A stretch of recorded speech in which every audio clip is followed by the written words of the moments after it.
a desperate man attempts to burglarize. That's a difficult word to speak, by the way. Burglar.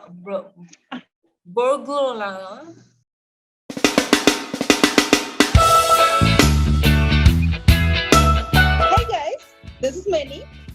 And this is Dhru. And today we are going to react to the trailer of the Nigerian movie called One Lagos Night. This is a new movie. It's a 2021 movie. It is already on Netflix. If I read the IMDb, it says a desperate man attempts to burglarize. That's a difficult word to speak, by the way. Burglarize.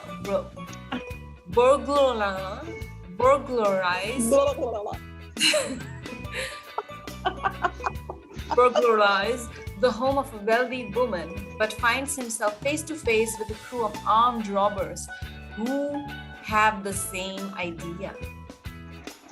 The director is Ekene Mekwunye. I know. The cast is Eniola Badmus, Chris Akagbue, Ali Nuhu, Frank Donga, Ikponmwosa Gold, and many others. Meanwhile, landlord carry come. Huh? See wetin bring. What you say want? Check am, I no be quick not to do that.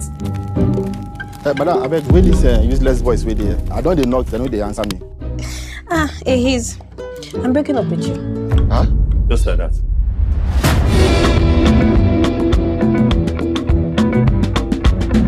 I might have to stay a bit longer than 2 weeks before coming back to Nigeria. I have to make sure our contacts are in line. You get one woman for estate, This woman, she dey move things for politicians. Cash flow, in and out. Hey, what be this now? Oh boy, this thing found out from one man hand today. Now I pick am. Gone. I'm telling you. Hey, gone fall from my hand and you bend down pick am.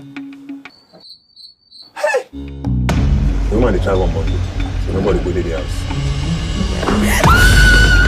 Our intel said there were supposed to be 2 people in this house. So who are these guys?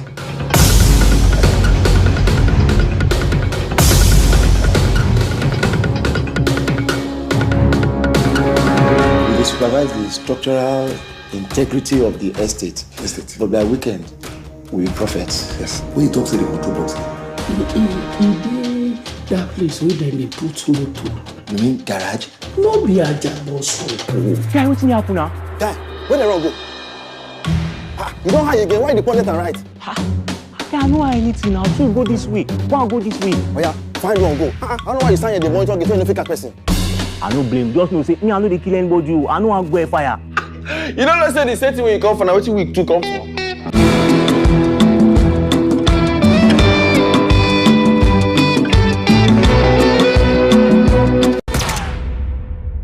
You shoot me. Yes, I shoot you. You shoot me. You shoot you. Yes, I shoot you. You shoot him. What? You shoot me. Yes. He shoot me. Shoot you. You shoot him.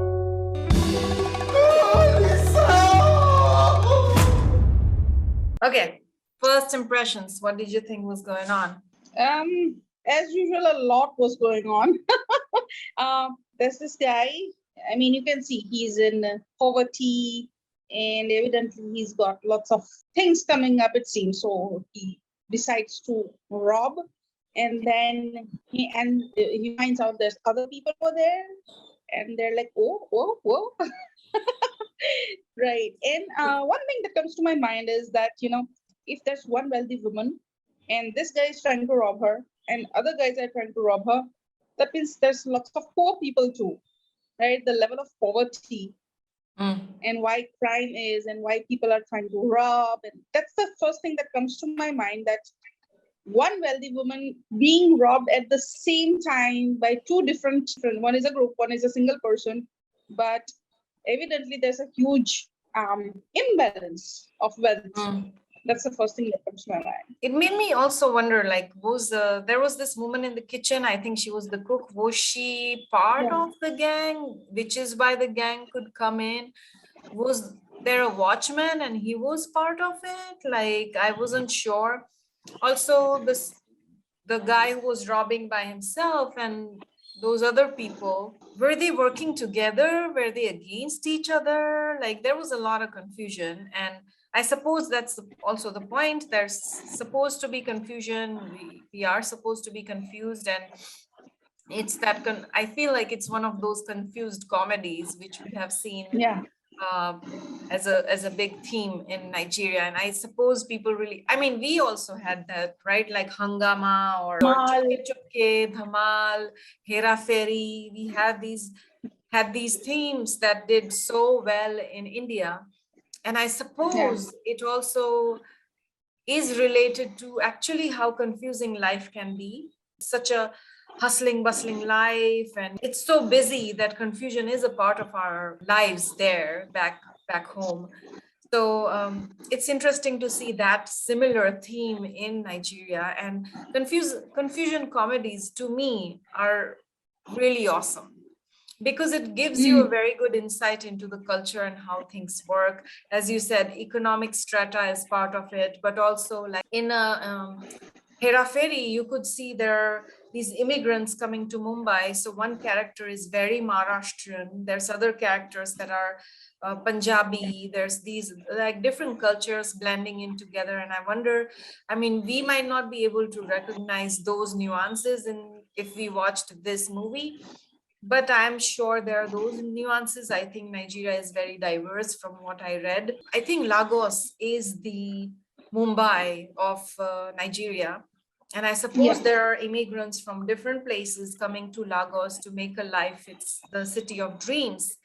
And when you are struggling in an expensive city where everybody is coming, it's super competitive and poverty is very prevalent, and so you have to resort to those means. So it's kind of like a blend of so many things, economic strata, different backgrounds, and everybody trying to realize a dream and trying to get to that point where they think they will be happier.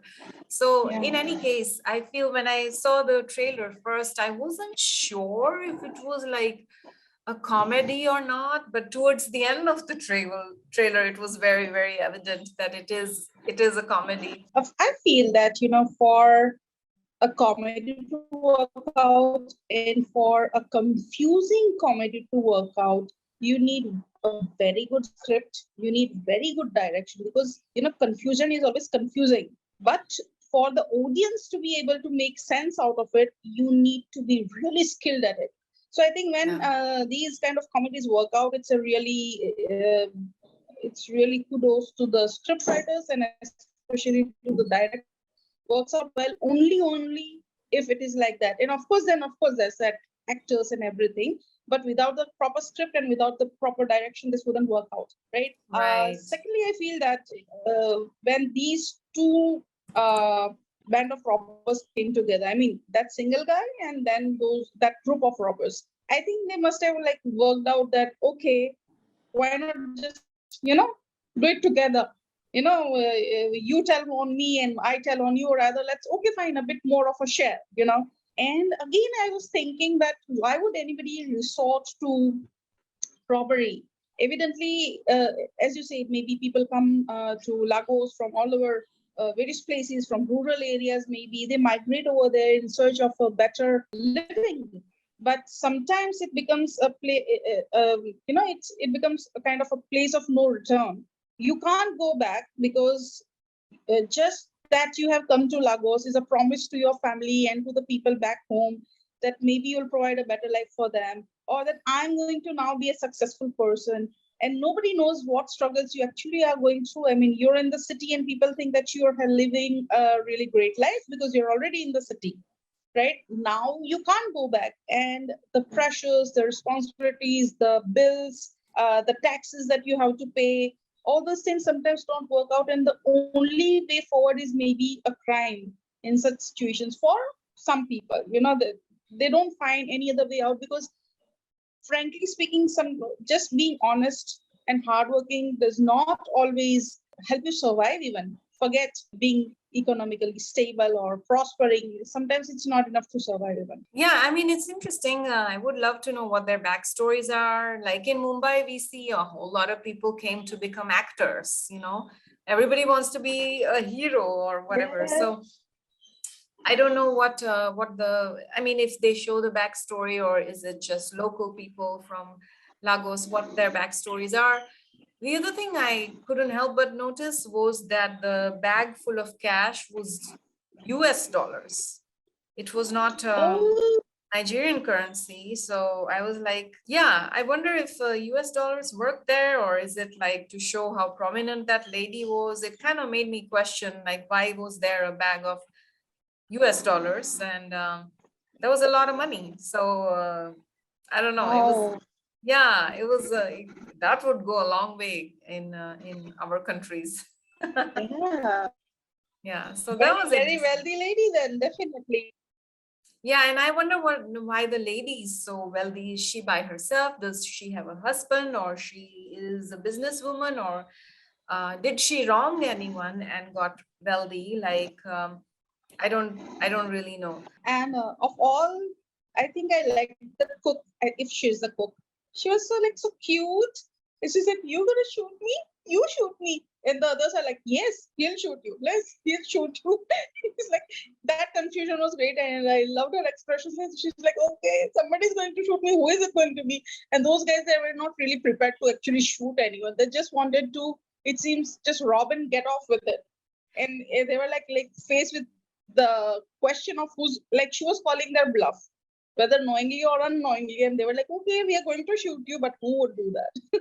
That is a very good point. I mean, I feel like they were all amateurs. I don't think any of them were experienced, and they were just trying to get lucky with the money that, okay, we show a gun, no one's gonna be like, hey, resist or anything. They're just gonna give us the money, which is also pretty comical, when you see an amateur person trying to do this. They're nervous, they don't know exactly what they're doing, they don't know how to plan.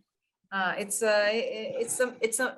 a mess in itself. If you are going for a robbery straight away, I think most criminals kind of graduate to it by doing small things and going up to it. But here they are they're like, okay, this is going to be easy. I'm just going to show the gun and we're going to get the money. And obviously, because we're 5 people and that's just one lady, what's she gonna do? Right. But that's not how it works.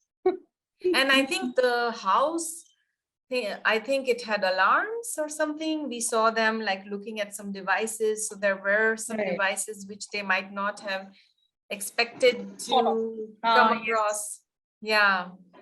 So I think there were added complexities to their plan, apart from them being inherently very amateur in that situation.